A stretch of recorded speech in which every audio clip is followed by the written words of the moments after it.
লাল পলাশের দেশ মানেই পুরুলিয়া। কংসাবতী জলাধারের নাম তো শুনেইছেন।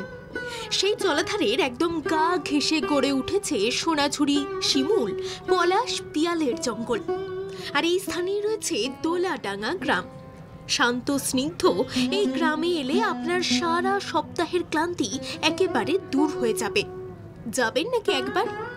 প্রাকৃতিক সৌন্দর্যে ঘেরা এই গ্রামে যেতে গেলে আপনাকে সাঁতরাগাছি থেকে ট্রেনে করে পৌঁছে যেতে হবে বাঁকুড়া বা পুরুলিয়া স্টেশন। সেখান থেকে বাস বা টোটো করে পৌঁছে যান এই দোলাডাঙ্গা গ্রামে। এই পুরো গ্রাম শাল পিয়ালের ঘন জঙ্গলে ঢাকা। দক্ষিণবঙ্গে বৃষ্টির পূর্বাভাস দেওয়া হয়েছে আলিপুর আবহাওয়া দপ্তরের পক্ষ থেকে। এই বৃষ্টির সময় পুরুলিয়া যেন আরো সবুজ হয়ে ওঠে। দেখে যেন মনে হয় পুরুলিয়াকে প্রকৃতি তার সবটুকু দিয়ে সাজিয়েছে। এই গ্রামের একপাশ দিয়ে বয়ে গিয়েছে কংসাবতী নদী। শুনতে পাবেন কুমারী নদীর বয়ে যাওয়ার শব্দ। এর ঠিক অপর দিকেই দূর থেকে দেখতে পাবেন মুকুটমণিপুর ড্যাম।